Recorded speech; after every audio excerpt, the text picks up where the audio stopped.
गुरुदत्त, उनकी वाइफ गीता दत्त, सुशांत सिंह राजपूत और जिया खान, इन चारों लोगों के जीवन का जो अंत था वो बहुत ही दर्दनाक था। इनके जीवन का अंत बहुत ही दर्दनाक था, लेकिन क्योंकि ये लोग हिंदी फिल्म इंडस्ट्री में कुछ मेन स्ट्रीम फिल्म से जुड़े हुए थे, तो पब्लिक का इन लोगों में इंटरेस्ट था। जब इन लोगों के जीवन का अंत हुआ तो नॉर्मल ऑडियंस का एक रोष व्यक्त हुआ बॉलीवुड के प्रति। लेकिन हिंदी फिल्म इंडस्ट्री में ऐसे भी बहुत से लोग आते हैं जो ओवरनाइट स्टार बनते हैं। वो स्टारडम उनका बरकरार नहीं रह पाता फॉर वेरियस रीजंस। वो अपनी लाइफ को हैंडल नहीं कर पाते हैं और उनका अंत बहुत ही दर्दनाक होता है। क्योंकि सुशांत सिंह राजपूत और जिया खान पॉपुलर लोग थे, क्योंकि गुरुदत्त और गीता दत्त पॉपुलर लोग थे, उनके जीवन का अंत दर्दनाक था, तो पब्लिक का इंटरेस्ट था। पब्लिक को वो लोग थोड़े दिन तक याद थे, थोड़े दिन लोगों के स्मरण में वो लोग रहे। लेकिन ऑफकोर्स जैसा कि होता है, जब तक इंसान जिंदा रहता है तब तक लोगों को उस इंसान में इंटरेस्ट रहता है। फिर उस इंसान के खत्म हो जाने के बाद कुछ दिन के बाद, कुछ महीनों के बाद लोग उसको भूल जाते हैं, राइट। और इन चारों के साथ ऐसा हुआ। इनके मरण के वक्त थोड़ा रोष था पब्लिक का बॉलीवुड के प्रति, लेकिन इनके मर जाने के कुछ टाइम के बाद लोग भूल गए इनको भी और बॉलीवुड को माफ कर दिया और सारी परिस्थितियों को भी भुला दिया। लेकिन ऐसे भी काफी लोग होते हैं जो ओवरनाइट स्टार बनते हैं, बहुत प्रॉमिसिंग होते हैं, बॉलीवुड उनको प्रॉमिसिंग हीरो और हीरोइन के तौर पे बिल करता है, लेकिन उनके जीवन का अंत भी बहुत ही दर्दनाक होता है और पब्लिक को इस बारे में कभी पता भी नहीं चलता। नॉर्मल ऑडियंस को इस बारे में कभी पता भी नहीं चलता। ऐसी एक हीरोइन थी जिनका नाम था विम्मी। विम्मी जी ने एक बहुत ही पॉपुलर फिल्म में एज अ लीडिंग लेडी काम किया था। फिल्म थी बी आर चोपड़ा की हमराज, जो कि 1967 में रिलीज हुई थी। ऑफ कोर्स अगर आप लोगों ने देखी है तो उस फिल्म में हीरो हैं सुनील दत्त और राजकुमार, और उस फिल्म में मेन हीरोइन है विम्मी एंड मुमताज जी। फिल्म में म्यूजिक है रवि जी का, और of course B R Chopra की फिल्म है तो लिरिक्स लिखे थे साहिर लुधियानवी ने। नाउ विम्मी जी का फिल्मों में आने का कोई शौक नहीं था। इस फिल्म के जो म्यूजिक कंपोजर थे रवि जी, उनकी दोस्ती थी बी आर चोपड़ा से। वो कैलकाटा में थे और कैलकाटा की एक पार्टी में वो मिले थे विम्मी से और उनके हस्बैंड से, जिनका नाम था शिव अग्रवाल। विम्मी के हस्बैंड शिव अग्रवाल 1967 में लखपति थे। 1967 में लखपति होने का मतलब ऐसा ही है जैसे कि आज की डेट में 100 करोड़ रुपए का मालिक होने का मतलब है। विम्मी जी के पति लखपति थे 1967 में। विम्मी जी बहुत खूबसूरत थी। म्यूजिक कंपोजर रवि जी उनकी खूबसूरती के लिए मंत्रमुग्ध हो गए। उन्होंने उनको इनवाइट किया मुंबई आने के लिए। शिव अग्रवाल और विम्मी जी मुंबई आए। म्यूजिक कंपोजर रवि ने उनको बी आर चोपड़ा से मिलाया। बी आर चोपड़ा भी विम्मी जी की खूबसूरती के कायल हो गए और उन्होंने उनको अपनी फिल्म हमराज में एक हीरोइन का रोल ऑफर कर दिया। विम्मी जी ने उस रोल को कर लिया। माइंड यू, विम्मी जी ने जब इस रोल को किया था तब वो 2 बच्चों की मां थी। उन्होंने इस रोल को किया। फिल्म का म्यूजिक ब्लॉकबस्टर था। ऑफ कोर्स साहिर लुधियानवी ने गाने लिखे थे तो गाने ब्लॉकबस्टर होने ही थे।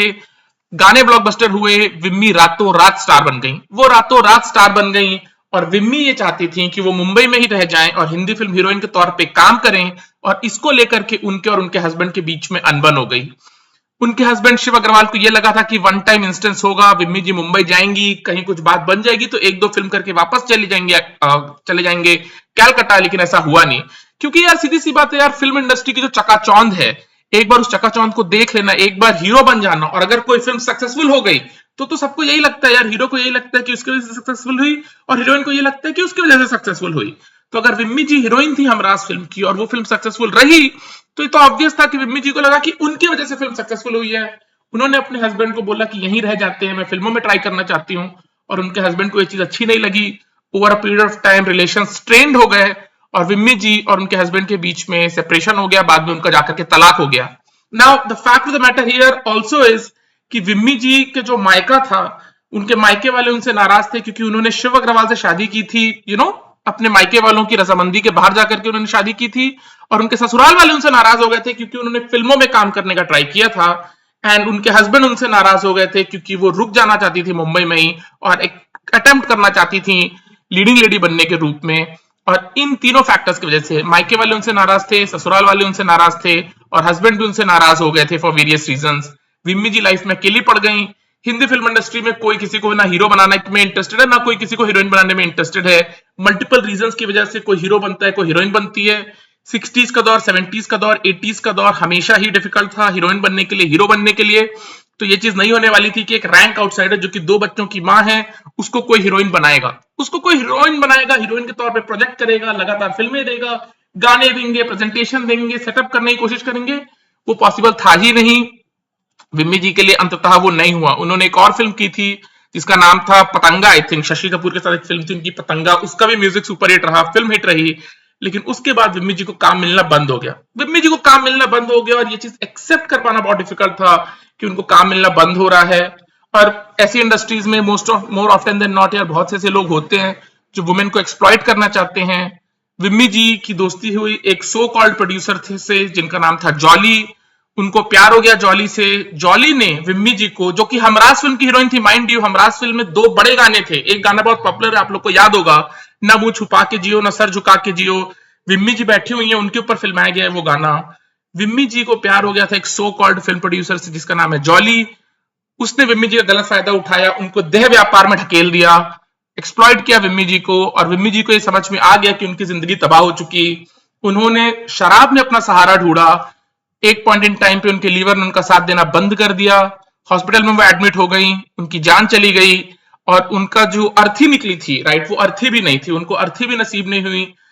हॉस्पिटल के वार्ड वालों ने ही इंसानियत के नाते एक चाय वाले का ठेला को हायर किया और विम्मी जी की जो लाश थी उसको शमशान घाट तक उस ठेले पे ले जाया गया था, right. Absolutely true story, absolutely true story. और ये हिंदी फिल्म इंडस्ट्री की एक ऐसा रेयर अटेम्प्ट नहीं, एक रेयर केस नहीं है कि एक केस हुआ है, दो केस हुआ है, 10 साल में एक केस होता है। लगातार न्यूज में ये आते ही रहता है कि ये स्ट्रगलिंग हीरो, वो स्ट्रगलिंग हीरोइन, वो फला हीरो जो उस टाइम पे काम करता था, वो धमाका हीरोइन जो उस टाइम पे काम करती थी, उनका एंड इतना ट्रैजिक होता है। ये चीज आते रहती है। लेकिन ऑफ कोर्स क्योंकि लोगों का इंटरेस्ट लीड हीरो में है, क्योंकि लोगों का इंटरेस्ट लीड हीरोइन में है, तो बाकी केसेस में लोगों का ध्यान नहीं जाता। बाकी केसेस में लोगों का ध्यान नहीं जाता यार। लेकिन ये चीज विम्मी नाम की हीरोइन के साथ हुआ था। बेहद ही खूबसूरत हीरोइन, बेहद ही खूबसूरत हीरोइन, और इतनी ट्रैजिक लाइफ, राइट। वो आराम से कलकत्ता में अपनी जिंदगी काट रही थी। उनके हस्बैंड 1967 में लखपति थे, जो कि आज की डेट में वैसा ही है जैसे कि 100 करोड़ रुपए का मालिक होना है, राइट। आज जो 100 करोड़ रुपए का मालिक है उसकी जो रेपुटेशन है सोसाइटी में, वही रेपुटेशन विम्मी जी के हस्बैंड की थी 1967 में। वो लखपति थे 1960s के इंडिया में। वो आराम से अपनी वैवाहिक जिंदगी कलकत्ता में काट रही थी। एक म्यूजिक कंपोजर से मिली, उस म्यूजिक कंपोजर ने उनको मुंबई में इनवाइट किया। वो बी आर चोपड़ा की फिल्म की हीरोइन बनी, फिल्म सुपरहिट रही। वो मुंबई में रुक जाना चाहती थी, वो रुकी मुंबई में। उनके हस्बैंड नाराज हो गए, ससुराल मायके वालों से वैसे भी रिलेशंस खराब हो गए थे, हस्बैंड से तलाक हो गया, और उसके बाद उनकी लाइफ बैक गियर में चली गई। और एब्सोल्युटली ट्रैजिक एंड उनकी लाइफ का हुआ, एब्सोल्युटली ट्रैजिक एंड उनकी लाइफ का हुआ। And this the way it is, this the way it is यार। ये फिल्म लाइन की सच्चाई है, ये फिल्म लाइन की सच्चाई है। एम्बिशन के इस जंगल में बहुत कम लोग सरवाइव कर पाते हैं। और एंटरटेनमेंट इंडस्ट्री इन जनरल, अगर आप फॉरेन में भी जाकर के एंटरटेनमेंट इंडस्ट्री को देखोगे तो ऐसी अनफॉर्चुनेट न्यूज, ऐसी अनफॉर्चुनेट खबरें बहुत सी आती हैं। हम तक तो वही खबरें पहुंचती हैं जो पॉपुलर लोगों के साथ होता है। अभी जैसे कोई बैंड है, जैन मलिक का कोई म्यूजिक बैंड हुआ करता था आज से कुछ साल पहले, उसके एक मेंबर के साथ भी इतना ही ट्रैजिक एंड हुआ in Argentina. And that's the way it is, that's the way it is. ये हमेशा से ही रहा है एंटरटेनमेंट बिजनेस में। एंड अनफॉर्चुनेटली आज भी एंटरटेनमेंट बिजनेस की सच्चाई है, आज भी एंटरटेनमेंट बिजनेस की सच्चाई है। सुशांत सिंह राजपूत के साथ जो हुआ 4 साल पहले, जिया खान के साथ जो हुआ कुछ साल पहले, उसको लेकर के थोड़ा रोष व्यक्त किया लोगों ने। लेकिन हकीकत यह कि आज लोग सुशांत सिंह को भी भूल चुके हैं, आज लोग जिया खान को भी भूल चुके हैं, right. And that's the way it is, that's the way it is यार। फिल्म इंडस्ट्री का सच ये है यार कि आपको ना कोई हीरो बनाएगा, ना आपको कोई हीरोइन बनाएगी। फिल्म इंडस्ट्री में एक्टर्स की कोई वैल्यू नहीं है। फिल्म इंडस्ट्री का सच तो यही है, फिल्म इंडस्ट्री में एक्टर्स की कोई वैल्यू नहीं है। हर एक्टर स्टोर में रखा हुआ फर्नीचर जैसा ही है। अगर एक कस्टमर उस फर्नीचर में इंटरेस्ट नहीं लेगा तो वो फर्नीचर वहीं का वहीं पड़ा रहेगा, चाहे वो फर्नीचर कितना भी अच्छा हो, ये मैटर नहीं करता। एक कस्टमर अगर उस फर्नीचर में इंटरेस्ट लेगा तभी उस फर्नीचर का कुछ हो सकता है। फिल्म लाइन का कोई ताकत, फिल्म लाइन की कोई प्रोड्यूसर डायरेक्टर अगर एक हीरो में या हीरोइन में इंटरेस्ट ले, उसको सेटअप करने की कोशिश करे, तभी आपकी बात बन सकती है, अदरवाइज आपकी बात नहीं बन सकती। ये चीज समझने की जरूरत है उन लोगों को जो फिल्म लाइन में ट्राई करते हैं। ये चीज समझने की जरूरत है उन लोगों को जो फिल्म लाइन में ट्राई करते हैं। अगर आपको ये लगता है कि आप बहुत हसीन हो, बहुत खूबसूरत हो, बहुत मेहनती हो, अच्छे इंसान हो, भारत माता के अच्छे बेटा बेटी हो, अपने माता पिता के अच्छे बेटा बेटी हो, तो फिल्म लाइन में आपको भयंकर तरीके से काम मिलेगा और आप स्टार बन जाओगे। ऐसा नहीं होता, ऐसा नहीं होता। ये बहुत नाइफ थिंकिंग है। और अनफॉर्चुनेटली विम्मी नाम की हीरोइन, जो कि अगर आपने हमराज फिल्म देखी है, बेहद ही खूबसूरत लड़की, बेहद ही खूबसूरत लड़की, आप उस फिल्म को देख करके ये कभी सोच ही नहीं सकते कि वो 2 बच्चों की मां थी जब उन्होंने उस फिल्म को शूट किया। वो 2 बच्चों की मां थी जब उन्होंने उस फिल्म को शूट किया था। फिल्म बहुत बड़ी सुपरहिट रही। उनको लगा कि वो बहुत बड़ी स्टार है और वो स्टार मटेरियल है, वो स्टार बन जाएंगे अगर वो मुंबई में रुक जाएंगी तो। और उस एक फैसले ने उनकी जिंदगी को बदल दिया। उस एक फैसले ने उनकी जिंदगी को बदल दिया। Heart breaking story. You have people like Guru Dutt, right, absolutely legend of Hindi cinema. You have his wife, right, Geeta Dutt, legend of Hindi cinema. Sushant Singh Rajput, एक बहुत ही पॉपुलर टेलीविजन सीरीज का वो हिस्सा थे, पवित्र रिश्ता। बाद में 7 साल तक वो हिंदी फिल्मों में एज ए लीड हीरो काम कर रहे थे। यू हैव समवन लाइक जिया खान, जो कि गजनी फिल्म का हिस्सा थी, हाउसफुल फिल्म का हिस्सा थी।